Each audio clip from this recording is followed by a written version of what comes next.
அருள் பெருஞ்சோதி தனிப்பெரும் கருணை இயன்றதை செய்வோம் இல்லாதவருக்கு வாழ்க ஜோதிட கலை வளர்க தாந்திரிக கலை. அரசன் பாவியா அல்லது நல்லவனா? பாவி. ஏன்னா அனைத்தும் செய்ய தெரிந்தவன் மட்டுமே அரசனாக இருக்க முடியும். அனைத்தும் செய்ய தெரிந்தவன் மட்டுமே ஒரு அரசன். ஏன்னா அவனுக்கு நல்லதும் செய்ய தெரியணும், கெட்டதும் செய்ய தெரியணும். இல்லைன்னா அவன் அரசனாக இருக்கக்கூடிய தகுதி கிடையாது. நான் வள்ளலார் போல இருப்பேன்னு சொன்னீங்கன்னா கடைசி வரைக்கும் நீ வெள்ளை வேட்டி வெள்ளை சட்டை தான். உண்மை அதுதான். நான் ஹிட்லர் மாதிரியே இருப்பேன், வள்ளலார் மாதிரியே இருப்பேன்னு சொல்லணும். போர் வந்தால் 1000 பேரை கொல்ல வேண்டும், பசி வந்தால் 1000 பேருக்கு சோறு போட வேண்டும், அவனே சிறந்த அரசன். இந்த இடத்துல பாகுபாடு ஏற்றத்தாழ்வுலாம் பார்க்கவே கூடாது. அப்படி இல்லை அப்படின்னா நம்மளால ஜெயிக்க முடியாது. எனக்கு ஒருத்தர் ஜாதகம் பார்க்க வர்றாரு, ஐயா எனக்கு ஜாதகம் பார்க்கணும், நான் என்ன பண்ணலாம், வாழ்க்கையில உடனே ஜெயிச்சிடலாம், வேலைக்கு 360 நாள் போனீங்கன்னா வாழ்க்கையில ஜெயிச்சிடலான்னு சொன்னேன். அவர் என்ன கேட்டாரு, ஐயா எனக்கு இந்த சந்திரமங்கல யோகம்லாம் இருக்கு, லாட்ரியில பணம் அடிக்கும்னு 2-3 ஜோசியர் சொன்னாங்க, ஃபைனலா உங்ககிட்ட ஜாதகம் பார்க்கலான்னு தான் வந்தேன் அப்படின்னாரு. நான் சொன்னேன், ஐயா லாட்ரியில பணம் அடிக்கிற மாதிரி இருந்தா நான் அந்த நம்பரை செலக்ட் பண்ணி இந்நேரம் பல கோடி சம்பாதிச்சிருவேன், போயிட்டு அவனை ஜாதகம் பார்க்க முடியாது. என்னன்னா லாட்ரி சம்பந்தமான ஜாதகம் பார்க்க யாரா வர்றாங்க, சூது சம்பந்தமான விஷயம் வர்றாங்கன்னா தயவுசெய்து அந்த நோட்டை திறக்காதீங்க, ஜாதகம் பார்க்காதீங்க. அவனோட தரித்திரியே நமக்கு வந்துடும். ஐயா நான் கஷ்டப்படுறேன், என்னுடைய நிறுவனம் சரியா ஓடல, நான் என்னுடைய வேலை சரியா நடக்கல அப்படின்னு யார் ஜாதகம் பார்த்து வந்தாலும் சரி போ, இந்த கோயில்ல இந்த சாமிக்கு ஒரு 20 விளக்கு போடு, ஒரு 10 விளக்கு போடுன்னு சொன்னீங்கன்னா அது ஓகே, அவனோட பிளெஸிங்ஸும் நமக்கு கிடைக்கும். அதிர்ஷ்டத்தை நம்பி எவன் ஒருவன் ஜாதக நோட்டை கையில் எடுக்கிறியோ கடைசி வரைக்கும் ராஜா அவனுக்கு திருவோடுதான். அதிர்ஷ்டை நம்பவே கூடாது. அதிர்ஷ்டம் என்பதே ஒன்று இல்லை. அதிர்ஷ்டம் என்பதே ஒன்று இல்லை. என்ன காரணம் அப்படின்னா ஒவ்வொருத்தருக்கும் அதிர்ஷ்டத்தை எப்படி கொடுக்க, நீ செய்த புண்ணியத்தை வைத்து தான் உனக்கு பலன் கிடைக்கும். முன்ஜென்ம கர்மான்னு நம்ம ஏன் சொல்றோம்?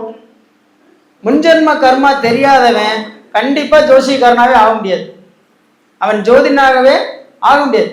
அவன் கர்மா தெரியாதவன் எப்படியா இன்னொருத்தன் கர்மாவை தீர்க்க முடியும்? ஒரு ஜோதிடன் வருடம் ஒரு முறை சம்பாதித்த பணத்தில் 10% அன்னதானமா போட்டுரு. இல்லை அப்படின்னா மொத்த கர்மா நமக்கு தான். அப்போ உன் கர்மா அதுக்கெல்லாம் உதாரணம் அண்ணன் ராஜுங்க அண்ணன் தான். உண்மை என்னன்னா அன்னதானம் போட்டுட்டே இருப்பார். எங்க இப்ப அவர் சாப்பாடு இங்க இருக்க எல்லாருக்கும் வாங்கி கொடுத்துருங்க, நாங்கள் கொடுத்துருவோம், ஒன்றும் இல்லையா செஞ்சிருவோம், அவ்வளவுதான். அந்த மனம் இருந்தால் கண்டிப்பாக வெற்றி உண்டு. எப்பவுமே ஜோதிடர் நீங்க 1000 ரூபாய் ஃபீஸ் வாங்குறீங்களா, 50 ரூபாய் இல்லை ஒரு 30 ரூபா ஒரு உண்டியல்ல போட்டே வாங்க. வருஷத்துல ஒரு நாள் ஏதோ ஒரு அனாதாசிரமத்துக்கோ முதியோர் இல்லத்துக்கோ உங்களால் முடிந்த உணவை தானமா கொடுத்துட்டே வாங்க. உங்க கர்மா கொஞ்சம் கொஞ்சமா குறையும். தர்மம் செய், கண்டிப்பாக கர்மா குறையும். அதை தவிர இங்க வேற ஒண்ணுமே கிடையாது. நான் விநாயகருக்கு கேது விளக்கு போட்டேன், 20 விளக்கு, விநாயகர் வீட்டுக்குள்ள டப்புன்னு உட்காந்து பல கோடியா கொடுக்க போறாரு? அது கிடையவே கிடையாது. எல்லாமே தந்திரம் தான். அவரே அவங்க அம்மா அப்பா தம்பிய உடன் பிறந்த சகோதரனை ஏமாத்தினா மாம்பழத்தை வாங்கினாரு, அவரே தன் தம்பியை ஏமாற்றினாரு. அது கடவுள்கள்ல ஒரு நல்ல உதாரணமும் இருக்கும், ஒரு கெட்ட உதாரணமும் இருக்கும். நல்லதை மட்டும் எடுத்துக்கணும் எப்பவுமே. ஒரு போர் நடக்குது, மகாபாரத போர்ல நல்லதும் இருக்கு கெட்டதும் இருக்கு. மகாபாரத போர்னுடைய ஹீரோ யாருன்னு கேட்டா இங்க யாராவது கரெக்டா சொல்லிடுவீங்களா? யாருங்க ஹீரோ? சாகுனி தான் ஹீரோ. அவன் ஒருத்தன் இல்லைன்னா அன்னைக்கு அந்த போரே உருவாயிருக்காது. அந்த போர் மூலியமா சொல்லக்கூடிய விஷயங்கள் என்ன? நல்லதும் இருக்கும், அதில் கெட்டதும் இருக்கும். அதுல ஒரு சூட்சமத்தையும் சொல்றான். ஒரு போர் யாரால் வெற்றி பெறணும், 10 பசுமாடு கேட்டவனுக்கு கடைசியில் என்ன பண்றான், போராடி மொத்தத்தையும் பிடிக்கிறான். அன்னைக்கு அவனுக்கு நீ அந்த 10 மாட்டை கொடுத்து விட்டுருந்தேன்னா இன்னைக்கு இந்த பிரச்சனை இல்லைல்ல, இந்த போரே வந்திருக்காது. எப்படின்னா ஒரு கிரகம் ஒருவனை எப்படியெல்லாம் எடுத்துட்டு போகுதுன்றதுக்கு மகாபாரதத்தில் இருக்கக்கூடிய கதைகள் கதாபாத்திரங்கள் உதாரணம். அதுல பாருங்க 9 கிரகங்களுக்கு உண்டான விஷயங்களை அந்த போர்ல வச்சிருப்பாங்க, அந்த கதையில இருக்கும். உங்கள் வாழ்க்கையை அதனுடைய கதையோடு அப்படியே ஒற்று கொண்டு போனீங்கன்னா நல்லா இருக்கும். இது எதுக்கு அப்படின்னா பங்காளி சண்டைக்கு வச்சுக்குங்க.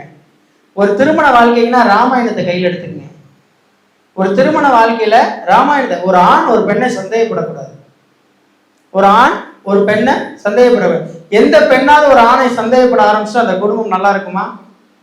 கண்டிப்பா வாய்ப்பு இருக்காது. ஆனால் ஒரு ஆண் தவறு செய்தாலும் அந்த பெண் என்ன பண்ணுவான், சரி இதோட தப்பு பண்ணாத, சரி வா சேர்ந்து வாழலான்னு ஒரு வாய்ப்பு கொடுப்பா. ஆனால் நம்ம என்ன பண்ணுவோம், இவ அப்படி பண்ணிடுவாளா, வீட்டை விட்டு வெளியே போனாலே ஒரு தடவை அவள் தப்பு பண்ணிட்டாலே என்ன பண்ணுவோம், சாகிற வரைக்கும் அவளை என்ன பண்ணுவோம், துன்புறுத்திக்கிட்டே இருப்போம். அந்த மன்னிக்கக்கூடிய மனப்பக்குவம் ஆணுக்கு கிடையாது, ஆனால் பெண்ணுக்கு உண்டு. கிரகங்களும் அப்படித்தான். சுக்கிரனுக்கு சண்டை போட தெரியும், ஆனால் சுகமாக வாழ வைக்கவும் தெரியும்.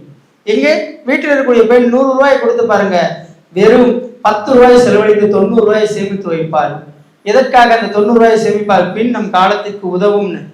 ஆனால் ஆணிடம் 100 ரூபாயை கொடுத்து பாருங்கள், 10 ரூபாய் மட்டும் வைத்திருப்பான், 90 ரூபாயை செலவு பண்ணிடுவான். என்னன்னா அதுவும் வச்சுக்கிறது இல்லை. அண்ணன் சொன்ன மாதிரி, வேலைன்னு சொன்ன மாதிரி அதுவும் வச்சுக்கிறது இல்லை. பாலாண்ணன் சொன்ன மாதிரி என்னன்னா எல்லாருமே எங்க கொண்டு போய் கொடுக்குறோம் அப்படின்னா, முக்கியமான இடத்துல கொடுத்துறோம், சனிராகு காம்பினேஷன் இடத்துல கொண்டு போய் கொடுத்துடுறோம். உண்மை அதுதான் இன்னைக்கு. ஏன்னா பணங்களை சேர்க்க தெரிந்த பெண்கள் தான் நம்மளுடைய சாம்ராஜ்யத்தை உருவாக்க தெரிஞ்சவங்களா இருப்பாங்க. ஒரு ஆணினுடைய சாம்ராஜ்யம் உருவாக காரணமானவள் பெண் மட்டுமே. அவளை தவிர என்ன சொல்றேன், எப்பவுமே சொல்லுவேன், எங்க மாமியார் சொல்லுவாங்க, மாப்பிள்ள நீங்க என்ன அந்த பிள்ளைகிட்ட இறங்கி இறங்கி போறீங்க, உங்க இதுக்கு பொண்டாட்டியிட தோத்துருவான், அப்பதான் நம்ம ஜெயிக்க முடியும். உண்மைதான், பொண்டாட்டியிட தோத்துருங்க மாமா, கண்டிப்பா ஜெயிச்சிருவீங்க. நான் சொல்லலைங்க. இல்ல, அனைத்து ஆண்களுக்கும் ஒரு நண்பனாக, ஒரு தோழனாக, ஒரு சகோதரனாக உங்ககிட்ட சொல்றேன், தன் மனைவிகளை யார் ஒருவன் தோற்கிறானோ அவனே மிகப்பெரிய வெற்றிசாலி. அண்ணே உண்மையை சொல்லிட்டோம்னா நமக்கு பவர் எல்லாம் போயிடும். இல்லண்ணே, அதுதான் எப்பவுமே சரிமா சாரிமா, அதுதான் சரிமா சாரிமா, அதேதான் இங்க. சரிங்களா? அப்படி தாந்திரிகம் என்பது ஒரு ஒரு தந்திரமான விஷயத்தான் கையில். நான் ஒன்றும் இல்லை, ஒரு ரீசெண்டாக இந்த அஸ்வின் பத்தி மீடியா சேனல்ல ஒரே ஒரு பதிவு போட்டிருந்தேன், தேங்காய் பரிகாரம். யூஎஸ்லேருந்து ஒரு கிளைண்ட் கால் பண்ணான், சார் தேங்காய் பரிகாரம் கண்டுபிடிச்ச மகாராஷ்டிரா எங்கே இருக்கீங்க, மதுரை மண்ணில் தான் இருக்கேன், வேற லெவலில் ஒர்க் அவுட் ஆயிடுச்சு சார், என்னோட ஆபீசர் வந்து வாயவே திறக்கல சார், வேலையே போக வேண்டியது. சரிங்களா? அப்படி ஒரு பரிகாரம் கண்டுபிடிப்பது ரொம்ப கஷ்டப்பட்டு தான் கண்டுபிடிச்சு சொல்றோம். எல்லா பரிகாரத்தையும் சொல்லிட்டோம் அப்படின்னா நான் சாப்பாட்டுக்கு என்ன பண்றது, ஏற்கனவே சொல்லிட்டேன். இருந்தாலும் ஒரு முறை, நம் எதிரி நம்மிடம் வாயை திறக்காமல் இருக்கணும் அப்படின்னா ஒரு தேங்காய் எடுத்துக்கங்க, கருப்பு பெயிண்ட் அடிங்க அதுல. ஏன்னா சார் அந்த காலத்துல பெயிண்ட் இல்லை, எப்பா அந்த காலத்துல பெயிண்ட் இல்லை, ஆனா கறி பவுடர் இருந்துச்சுல்ல, நம்ம வீட்டோட அடுப்பு சாம்பல் இருக்கும்ல, இப்ப பெயிண்ட்னு சொன்னே அதுக்கு ஒருத்த கமெண்ட் போட்டிருந்தான், அந்த அவனுக்காக தான் அதை சொல்றேன். ஐயா அன்றே பெயிண்ட் இல்லை, ஆனா வீட்டுல சாம்பல் இருந்துச்சு, கொஞ்சம் எண்ணெயை நல்லெண்ணெய் ஊற்றி அந்த சாம்பலை குழைச்சோம்னா கருப்பாயிரும் ஐயா. போதுமா? இதுக்கு மேல விளக்கம் சொல்லணுமா? இந்த யூடியூப்ல கமெண்ட் போடுற நண்பர்களே, எனக்கு இதையும் சொல்லிடணும்ல, மதுரைக்காரங்க கரெக்டா இருப்போம். சரிங்களா? அப்படி அந்த தேங்காயில கருப்பு பெயிண்ட் அடிச்சிருங்க. அடிச்சுட்டு யார் உங்களுக்கு ரொம்ப டென்ஷன் கொடுக்குறாங்க, ப்ரெஷர் கொடுக்குறாங்க, வீட்டில் பக்கத்தில் எய்த்த வீட்டுக்காரன் சண்டை போட்டுக்கிட்டே இருக்கான், பக்கத்து வீட்டுக்காரனோட தொல்லையா இருக்குன்னு நினைச்சீங்கன்னா அவங்க பேரை தேங்காயில எழுதி ஆற்றுல கொண்டு போய் போட்டுருங்க, ஓடுற தண்ணியில, ஆட்டோமேட்டிக்கா அடங்கிடுவாங்க. சரிங்களா? இது வந்து ஒரு எளிமையான பரிகாரம் தான். வெறும் 50 ரூபா தேங்காய் தான். நான் 5 லட்ச ரூபாய்க்கு பரிகாரமும் சொல்லுவேன், வெறும் 50 ரூபாய்க்கு பரிகாரம் சொல்லுவேன், 5 ரூபா லெமனை வச்சு பரிகாரம் சொல்லுவேன்.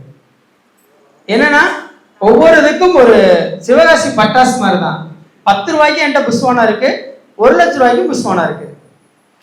புரியுதுங்களா? வைக்கிற வெடியை பொறுத்தா இருக்கு. அப்படி இல்ல அண்ணா, என் பேரை எழுதி போட்டாலும் ரொம்ப சந்தோஷம் தான் அண்ணா, அப்படியாவது நான் ரெஸ்ட் எடுப்பேன் வீட்டுல. ஏன்னா என்னால போன் கால்ஸே பேச முடியாத அளவுக்கு இருக்கு. அது வரைக்கும் நன்றி. என்னை வாழ வைக்கக்கூடிய வாடிக்கையாளர்களுக்கு என் நெஞ்சார்ந்த நன்றி. ஏன்னா இன்னைக்கு ஒரு நாளைக்கு நான் 20 ஜாதகம் பார்த்தாகணும். 20 பார்க்க முடியல, 5 தான் பார்க்க முடியும். இன்னும் நீங்க இன்னைக்கு சார் இப்பே நம்பர் சொல்றேன், ஆபீஸ் நம்பர் அடிங்க, உங்களுக்கு சாரோட அப்பாயின்மெண்ட்ஸ் மே மாசம் தான் சார் கிடைக்குன்னு அந்த பொண்ணுங்க சொல்லும். இல்ல உண்மையே இருக்கு, என் பக்கத்துல உட்காருங்க, நீங்க என்ன வேணாலும் நம்புங்கண்ணே. இன்னைக்கு அப்பாயின்மெண்ட்ஸ் போட்டு அனுப்பிச்சுடுறாங்க. உங்களுக்கு புரியுதுங்களா? அப்போ நம்மளுடைய பரிகாரம் சக்சஸ் ஆகிறனால தான் நம்மளை தேடி வர்றாங்க.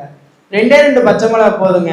ஆபீஸ்ல பிரச்சனையா இருக்கா, சக்சஸ் 2 பச்சை மிளகா காலையில போகும்போது எடுத்துட்டு போங்க, ஆபீஸ்ல உட்காருங்க, சாயந்தரம் ஆஃபீஸ் விட்டு வெளியே வந்து அந்த மிளகாயத்துக்கு வெளியே போடுங்க.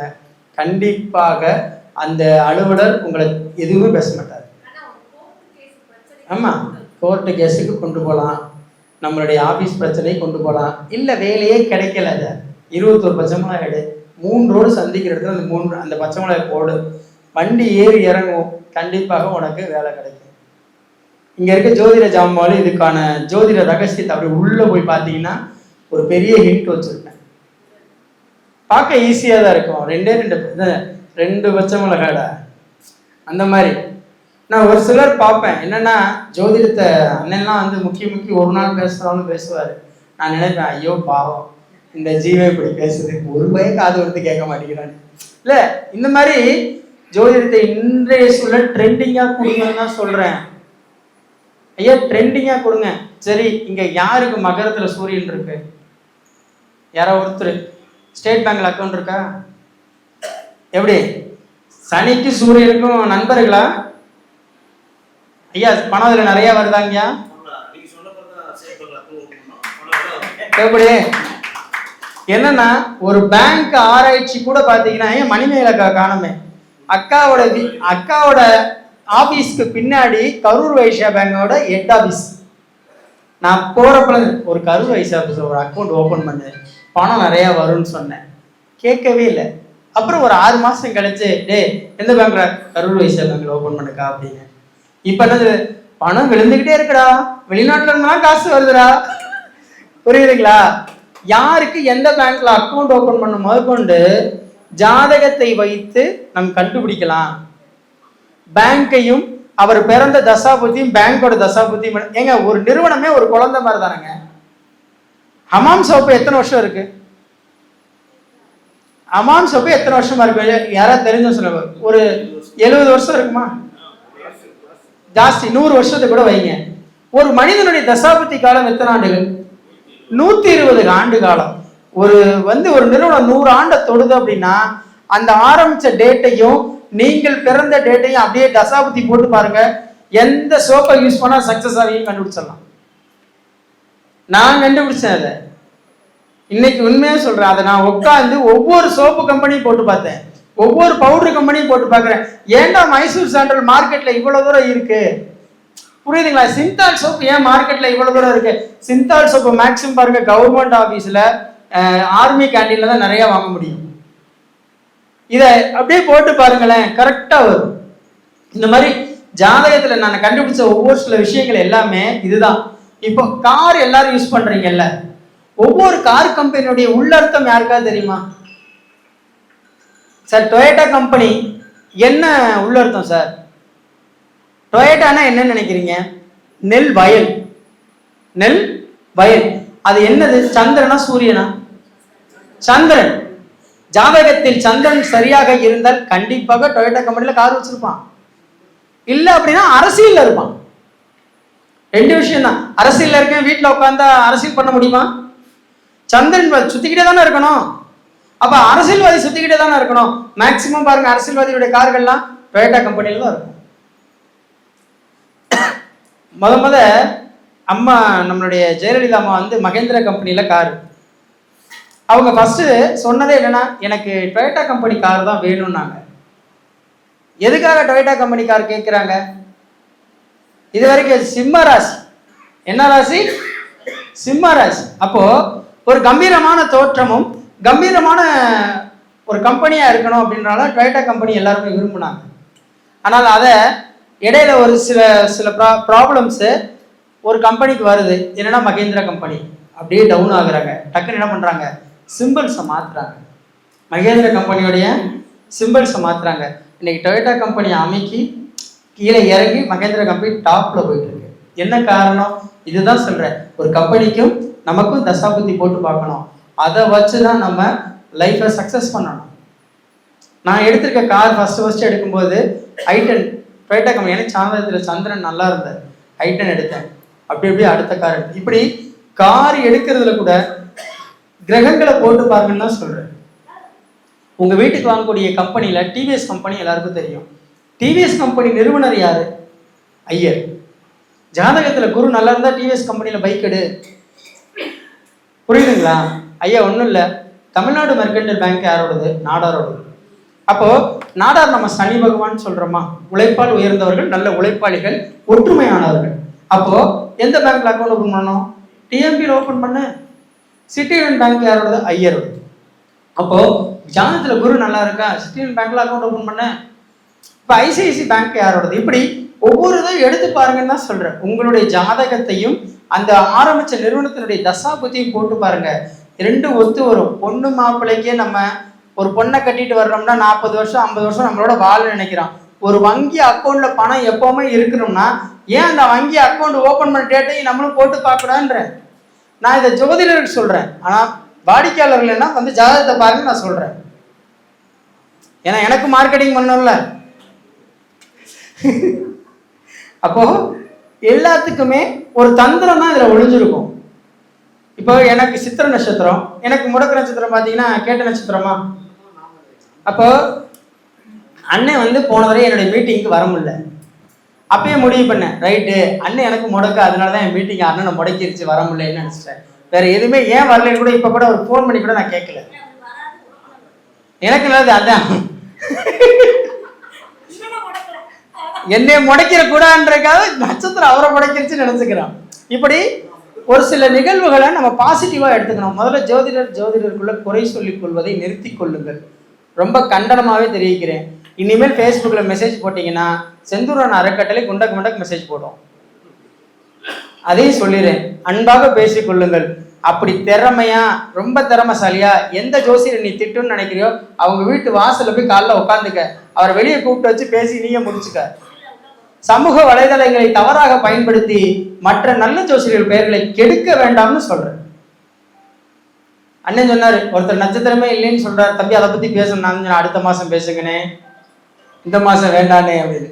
உண்மை அதுதான். ஒருத்தரை பத்தியும் ஒருத்தர் குறை சொல்றதுனால ஒரு அம்மா ஜல்லிக்கு பிரயோஜனம் இல்லை. உங்கள் திறமைகளை உங்கள் வாடிக்கையாளர்களும் காட்டுங்கள், கண்டிப்பாக நீங்கள் வெற்றி பெறலாம். ஒரு ஜோதிடம் காட்டினால் கண்டிப்பாக தோல்வியை தவிர வேற எதுவும் உங்களுக்கு கிடைக்காது. உண்மைதான். ஏன்னா கை தட்டுறதுக்காக இந்த விஷயம் சொல்லலை, உண்மையை தான் சொல்றேன். உங்கள் திறமை யார்கிட்ட காட்டணும்? வாடிக்கையாளர்கிட்ட காட்டணும். நீங்க எல்லாம் என்னையோட சீனியர் தான். அக்கா பார்த்தா இந்த துறைக்குள்ள உள்ள வந்தேன். மணிமேலக்காவும் சந்திரன் இல்லைன்னா இன்னைக்கு இந்த ஃபீல்டு இல்லை. அப்ப இன்னும் அவங்க சாதிக்காத விஷயத்த நான் சாதிச்சிருக்கேன் அப்படின்னா என்னுடைய திறமையை என்ன பண்றேன்? தொழிலில் காட்டுறேன், அவ்வளவுதான். வாயை திறந்து எங்கேயும் வேகமான பேச மாட்டேன். மேடை கிடைச்சா என்ன வேணாலும் பேசலாம், ஆனா தொழில நம்மளுடைய வாடிக்கையாளர்களை திருப்திப்படுத்தணும்னு சொல்றேன். அப்பதான் ஜெயிக்க முடியும். இங்க இருக்க எந்த வாடிக்கையாளரும் உங்களுக்கு BMW கார் வாங்கி கொடுத்துருக்காங்களா? ஆனா என்னோட வாடிக்கையாளர் எனக்கு வாங்கி கொடுத்தாங்க கோயம்புத்தூர்ல. அப்ப நான் எவ்வளவு பெரிய விஷயத்த சக்சஸ் பண்ணி கொடுத்துருந்தா எனக்கு அதை செய்வாங்க. அதனாலதான் சொல்றேன், ஒரு ஜோதிடர் இன்னொரு ஜோதிடரை குறை சொல்வதை நிறுத்திவிட்டு உங்கள் வாடிக்கையாளர்களை வெற்றி பெற செய்தால் உண்மையான நிலையான வெற்றி பாதையை கண்டிப்பாக நீங்க அனுபவிக்கலாம். அந்த அருமையான ஒரு சுகம், அந்த சுகம் மாதிரி வேற எதுவுமே வராது. பல பரிசுகள் வாங்கியிருக்கேன், 5 பவுன் செயின், 10 பவுன் செயின், எல்லா நிலமும் வாங்கியிருக்கேன். ஆனால் என் திறமையை கொண்டுதான் நான் வாங்கியிருக்கேனே தவிர வேற எந்த ஜோசியரும் ஒரு நாளும் ஃபேஸ்புக்கில் நான் திட்டினதே கிடையாது. என்னையும் எந்த ஜோசியரும் தப்பான பதிவு ஃபேஸ்புக்கில் போட மாட்டாங்க. ஏன்னா போட்ட 10வது நிமிஷமோ அல்லது 10 மணி நேரமோ அவங்க வீட்டுக்கு போயிருவேன். ஏன்னா போய் அவங்கள ஆற தெளிவி கட்டி பிடிச்சி வாங்க இப்படித்தாங்க அப்படித்தாங்க பேசிட்டு வந்துருவேன். ஆமா, ஆனா ரஜினி படம் மாதிரிதான் ஆபீஸ் ரூமுக்கு வாங்க கண்டிப்பாக உண்டு. ஏன்னா தப்புன்னு தெரிஞ்சா அந்த இடத்துல கண்டிக்கலாம், தப்பு இல்லை. அதே மாதிரி ஒரு சகோதரி சொன்னாங்க, யூடியூப்ல ஜோதிடர் கமெண்ட் போட்டாருன்னு. நான் ஒண்ணு சொல்றேன், அவர்கள் நம்பர் தனியா அதுல கீழே போட்டிருக்கல. உங்களுக்கு கருத்து ஏதேனும் இருந்தால் தனிப்பட்ட முறையில் அந்த கருத்தை அவர்களுக்கு தெரிவித்தால் அவர்களும் திருந்துவார்கள், நீங்களும் உங்கள் விஷயத்தை தெரிந்து கொள்ளலாம்.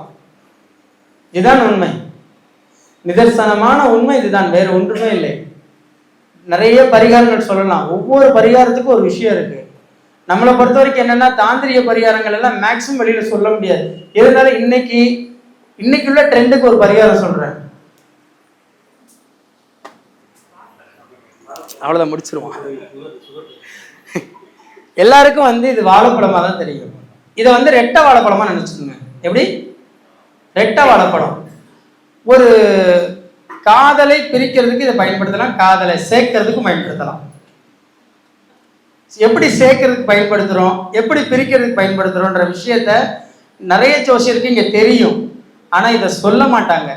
இன்னைக்கு ஏன் நான் சொல்றேன்னா, இது அறுத பழசாயிடுச்சு. இப்ப சொல்லலைன்னா அப்புறம் எப்ப சொல்றது? மார்க்கெட்டு இழந்துருச்சு. ஆனாலும் இதனால சக்சஸ் ஆன எவ்வளவோ பேர் இருக்காங்க. இந்த இதே நார்மல் வாழைப்பழத்தை நம்மளுடைய திருச்சி திருப்பட்டூர் பிரம்மன் கோயில்ல இந்த ஜாதகமும் ரெட்டை பழத்தையும் வச்சு இந்த காதல் சேரணும்னு நினைச்சீங்கன்னா சேர்ந்துரும். ஒண்ணு, இந்த காதல் பிரின்னு நினைச்சீங்கன்னா பொண்ணுடைய அம்மா பேரும் பொண்ணு பேரும் இந்த சைட்ல வந்துடணும். அதுக்கடுத்து பையனுடைய அம்மா பேரும் பையன் பேரும் இந்த சைடு வந்துடணும்.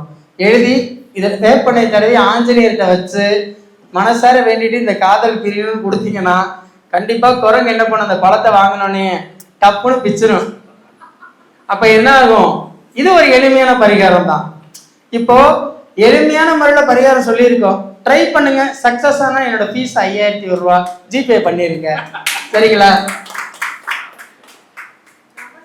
நம்பர் சொல்லிடுறேன், 9677861886. எதுக்காக இதை சொல்றேன் அப்படின்னா, அதே மாதிரி வீடியோல எல்லாரும் பரிகாரம் பாக்குறீங்க, சக்சஸ் ஆயிடுச்சுன்னா ஒரு 1000 ரூபாயோ 500 ரூபாயோ அந்த குருதர்ஷன் அனுப்பிடுங்க. இல்லைன்னா குருதோஷம் வந்துடும், உங்க பிள்ளைங்களுக்கு கல்யாண வாழ்க்கை பிரச்சனை ஆயிரும். இல்லக்கா, உண்மைதான். ஒருத்தர் பொருத்தம் பார்க்க ஒரு ஜாதகர்கிட்ட போறாரு, ஒரு ஜோசியர்கிட்ட 50 பொருத்தம் அவரும் பாக்குறாரு. ஃபர்ஸ்ட் டைம் தான் ஃபீஸ் கொடுத்துருக்காரு. ஒரு கல்யாணத்தப்ப கூட அவருக்கு ஒரு வேஷ்டியோ ஒரு சட்டையோ எடுத்து கொடுக்கல. அவர் என்ன சொல்றாரு, அன்னைக்கே அவன் என் கல்யாணத்துக்கு ஒரு வேஷ்டி சட்டை எடுத்துக்கிட்டா இன்னைக்கு அவன் வாழ்க்கை நல்லா இருந்திருக்கும். ஒரு ஜோசியர் சொல்றாரு இந்த வார்த்தையை. புரியுதுங்களா? ஒரு வேஷ்டி சட்டை 1000 ரூபா வருமா? கல்யாணத்துக்கு நீ 50 லட்சம் செலவு பண்ண, 5 லட்சம் செலவு பண்ண. ஒரு ஜோசியரை முறைப்படி தாம்பூலம் வைத்து அவருக்கு துணிமணி எடுத்து கொடுத்துட்டு வந்தேனாதாயா உன் பிள்ளைய நல்லா இருக்கும். பத்திரிக்கையே கொடுக்க மாட்டேங்கிறான். யாராவது இந்த கூட்டத்துல கல்லு விட்டு எறியறதுன்ற மாதிரி பத்திரிக்கையே கொடுக்க மாட்டேங்கிறான். ஆனால் பொருத்தம் பார்ப்பது முக்கியம் அல்ல. பொருத்தம் பார்த்து திருமணம் நடந்து விட்டால் அந்த ஜோசியரை மதிக்க தவறாதீர்கள். குரு தோஷத்தை பெறாதீர்கள். குழந்தை பாக்கியம் பிரச்சனை வரும், டைவர்ஸ் பிரச்சனை வரும், உங்க பிள்ளை மாமனார் மாமியாருக்கு ஆகாம போகும். இந்த மாதிரி விஷயம்லாம் நடக்கும். அதனால ஜோசியரை கல்யாணத்தப்ப கொஞ்சம் கண்டுக்குங்க. பொண்ணு பார்த்து தர புரோக்கரை கண்டுக்கிறீங்களோ இல்லையோ, பொருத்தம் பார்த்து கொடுக்குற ஜோசியரை கொஞ்சம் கொஞ்சமாவது கண்டுக்குங்க. அது என்னமோ வாஸ்தவம் தான். 10 ஜோசியர்கிட்ட பார்த்தீங்கன்னா கண்டிப்பாக வாழ்க்கை சிக்கலாயிரும். ஒரே ஜோசியர்கிட்ட பார்த்தீங்கன்னா, ஏன்னா உங்க பொண்ணுக்கு பிரச்சனை இருந்தாலும் அந்த ஜோசியரை தூக்கி போட்டு மிதிக்கலாம். நீ தானே பொருத்தம் கொடுத்த. என்னன்னா, பொருத்தம் கொடுப்பது முக்கியம் அல்ல, ரொம்ப தெளிவா கொடுங்கன்னு சொல்றேன். எப்பவுமே போனோடனே பொருத்தம் கொடுத்துட்டீங்கன்னா நீங்க நல்ல ஜோசியர். பொருத்தம் கொடுக்கலைன்னா இந்த பவளானண்ட ஒரு பொருத்தம் வாங்க பார்ப்போம், கல்யாணமே அவனுக்கு ஆகாது.